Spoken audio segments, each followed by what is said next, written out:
Hello, welcome back to Snugglewood, young Dreamlynx. My name is Arin. Snuggle down into your coziest quilt and let tonight's calming tale and soothing sounds relieve you of any worries and guide you towards a deep, restful night's sleep under these beautiful stars above. And so our story begins in a place called Kindheart Meadows and the sleepy giant tale of Hopefulus Hillius.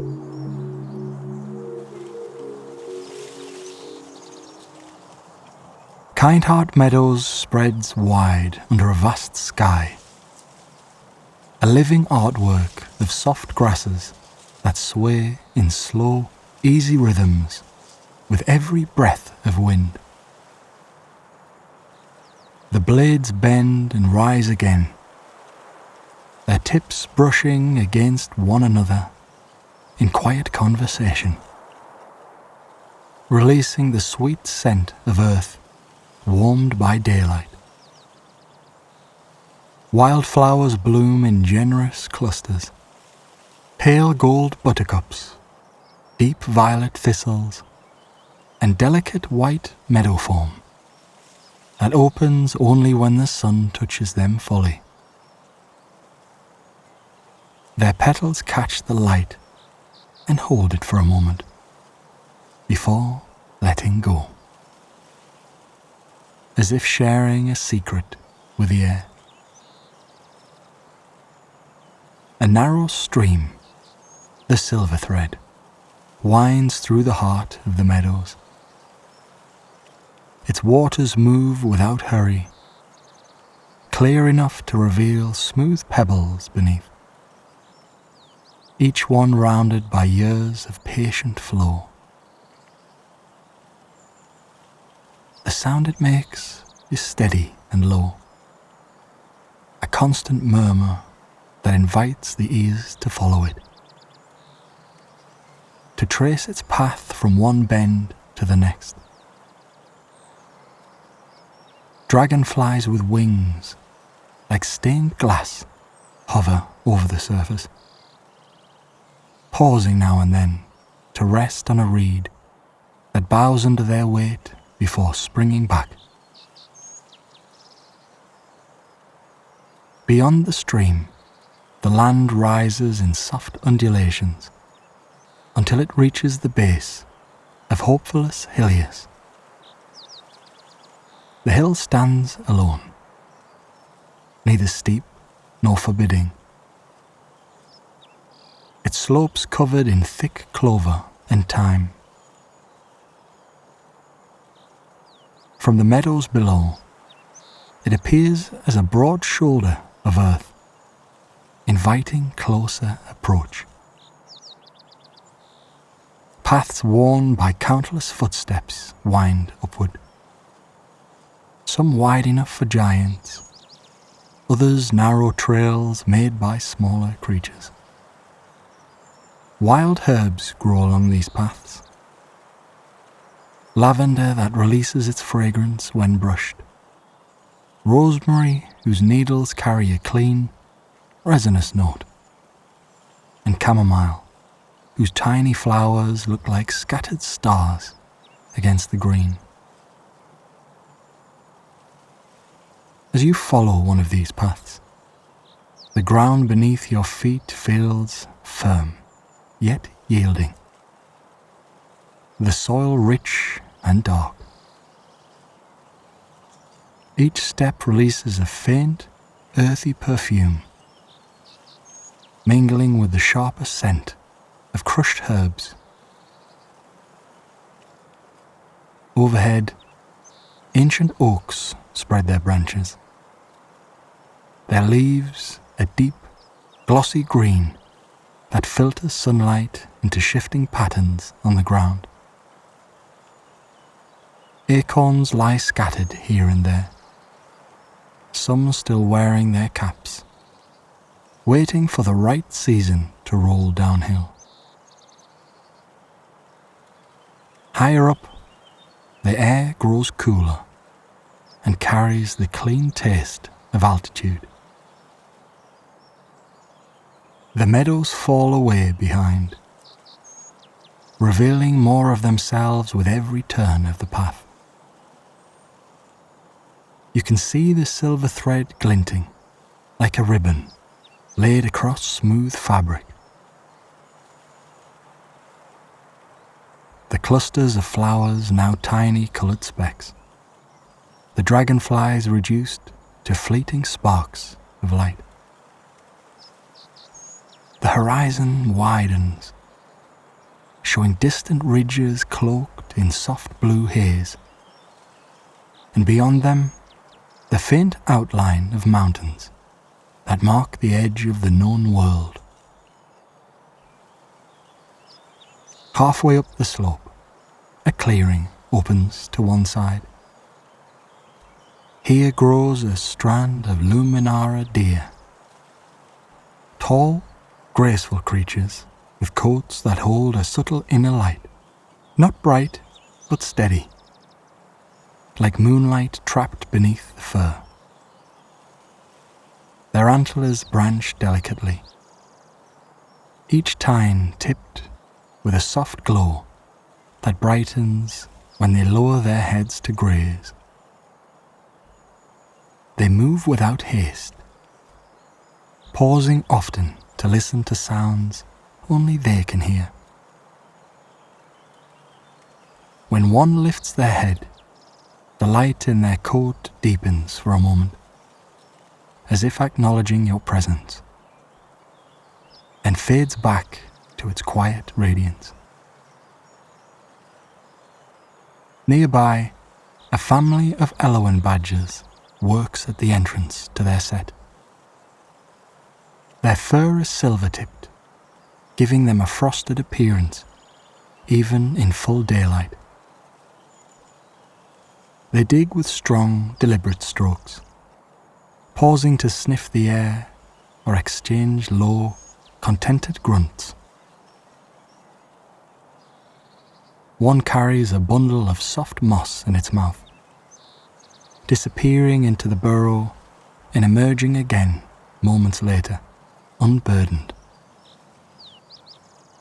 Their movements are unhurried, each action part of a rhythm older than memory. The path continues upward, winding past outcrops of pale stone warmed by the sun. Moss grows thick on their northern sides, soft and springy underfoot. Tiny sky whisper birds nest in crevices here, their feathers a shifting blend of sky blue and cloud white.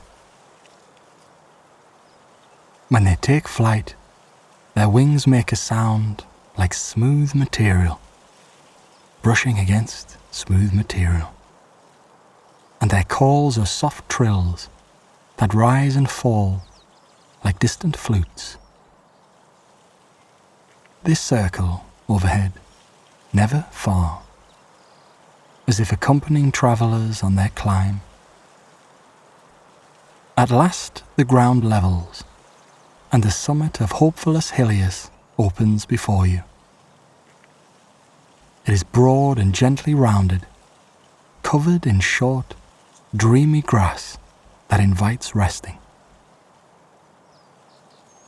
A single ancient rowan tree stands near the centre, its trunk thick and twisted from years of wind, its berries bright red against dark green leaves.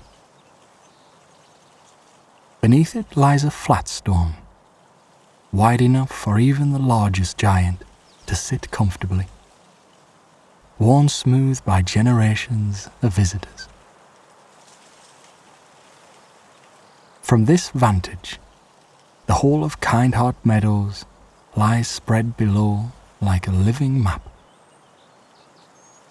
The silver thread catches the light in long, winding flashes.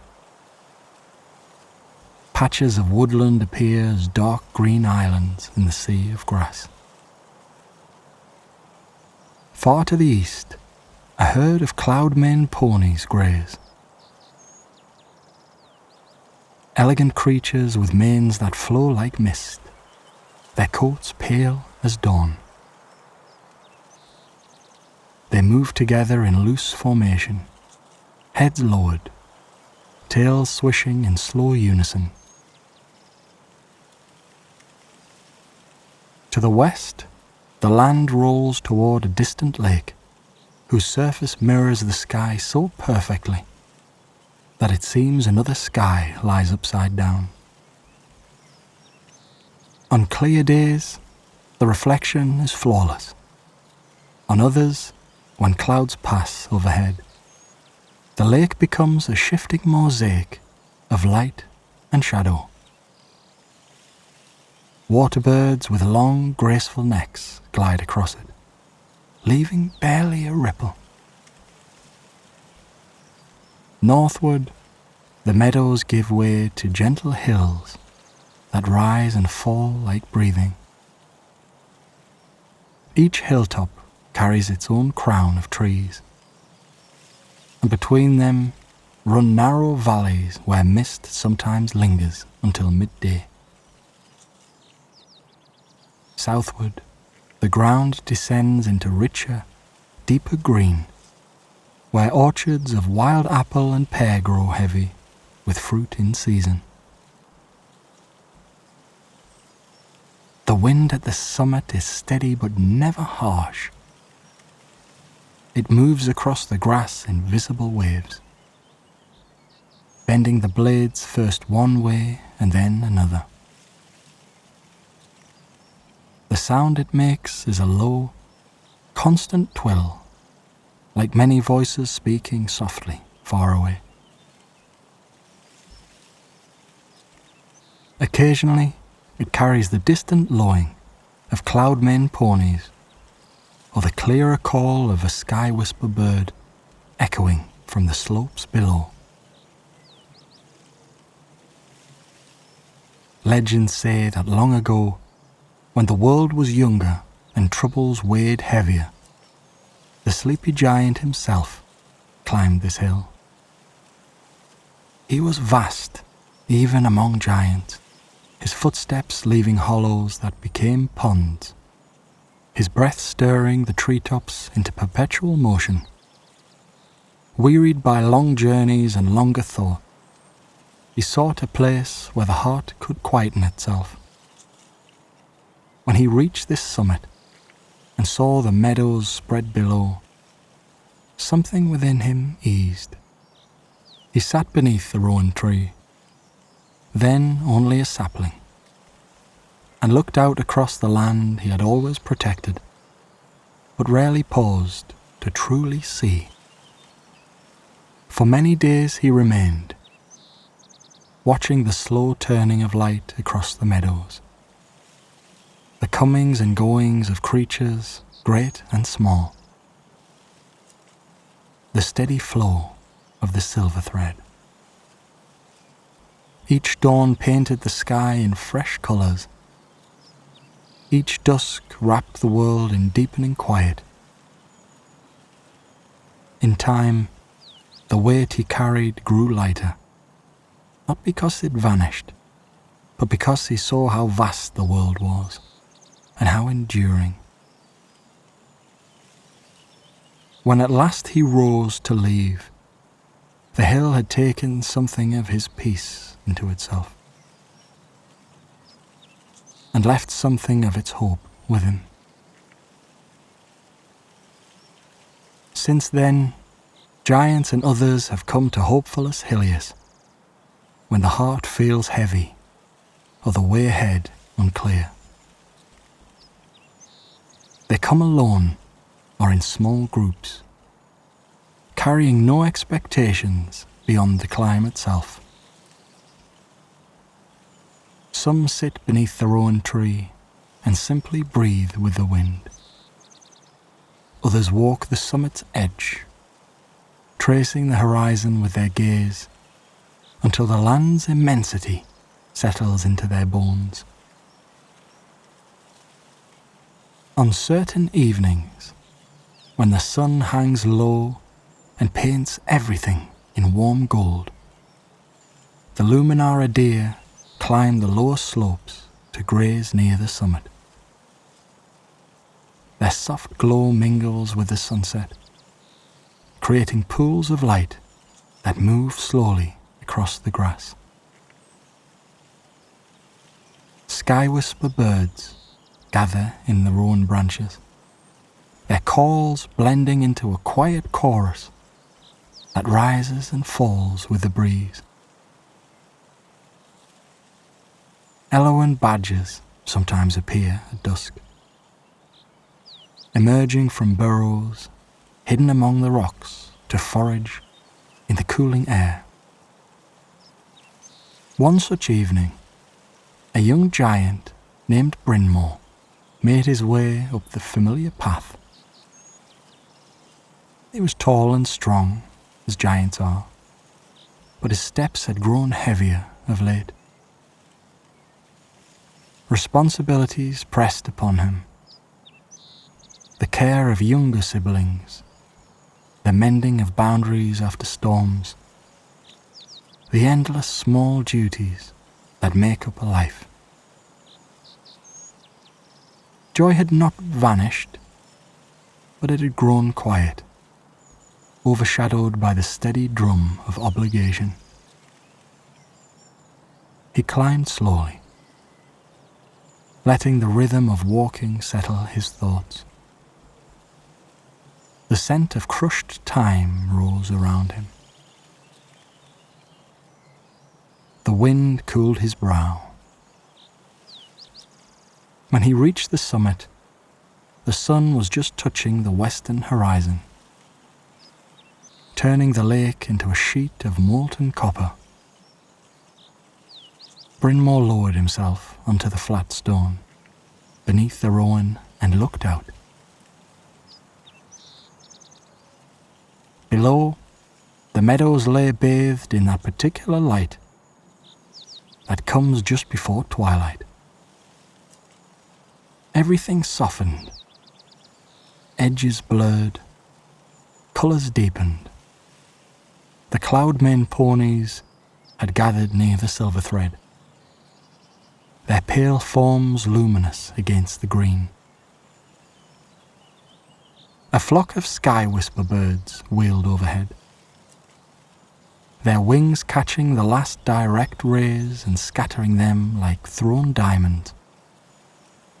Far off, a Luminara stag raised its head, antlers aglow, and seemed to look directly toward the hill. Brynmore sat for a long while. The wind moved through the rowan trees above him, making a sound like water over stones. Somewhere below, an Elowan badger family chattered softly to one another. The sun slipped lower, and the first stars appeared. Small, steady points of light in the deepening blue. As darkness gathered, something shifted within the young giant. It was not a sudden revelation, but a slow unclenching. The land he saw was the same land he had always known. Yet seeing it whole from this height, seeing how it endured season after season, storm after storm, filled him with a quiet uncertainty. The duties would remain, the challenges would come, but they were part of something larger, something beautiful and ongoing, watched over by forces older and kinder than worry.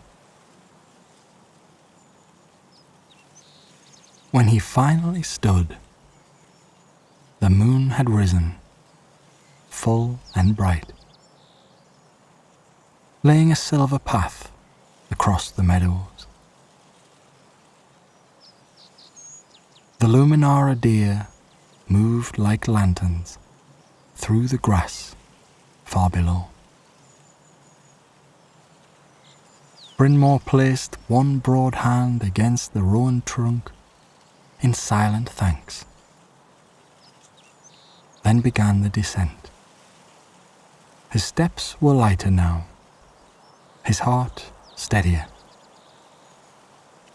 Years passed, and Brynmore became known among the giants for his calm strength and ready laughter.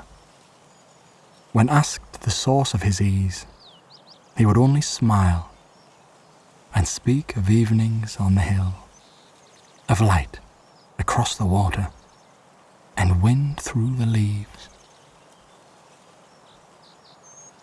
Others, hearing this, found their own way to the summit, each carrying private burdens and leaving lighter. The hill itself changes little. Seasons turn. Spring brings fresh green and abundant flowers. Summer deepens every colour. Autumn paints the rowan berries scarlet and the grasses gold. Winter lays a quilt of snow that muffles sound and brightens moonlight.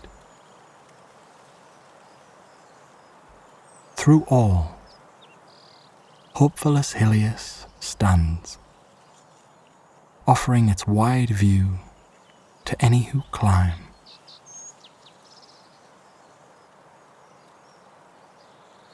On quiet nights, when the sky is clear and the air still, some say they feel the presence of the sleepy giant still lingering. Not as a physical form, but as a vast, watching kindness. A sense that the land is held gently and securely in hands large enough to cradle entire valleys. Those who sit beneath the rowan at such times often find thoughts slowing, breathing deepening, worries loosening their grip like leaves releasing in autumn. The meadows continue their ancient rhythms. Flowers open and close with the sun.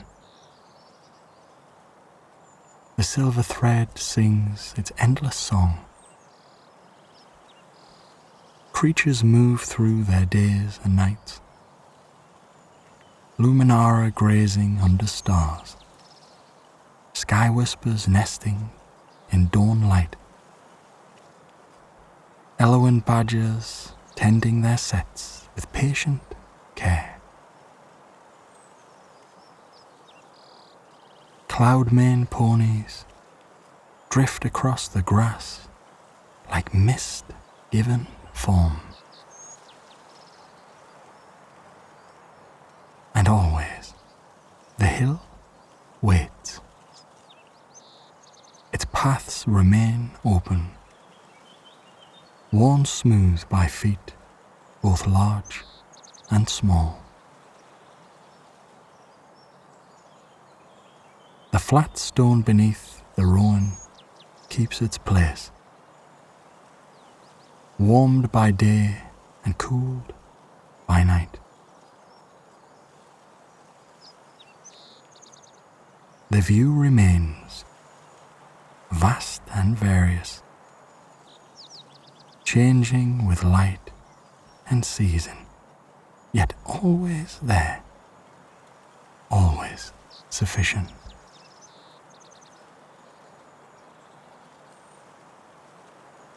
Here, in this high place above Kindheart Meadows, the heart learns again what it means to hope not as a desperate grasping, but as quiet opening.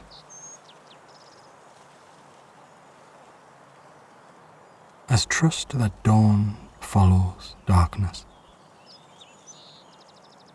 that spring follows winter, and the land endures and renews itself in countless, small, perfect ways.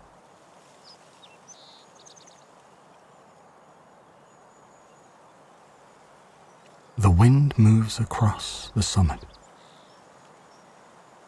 carrying scents of time and distant water. Stars wheel slowly overhead. Far below, the meadows lie sleeping under moonlight, beautiful and whole, and waiting for morning.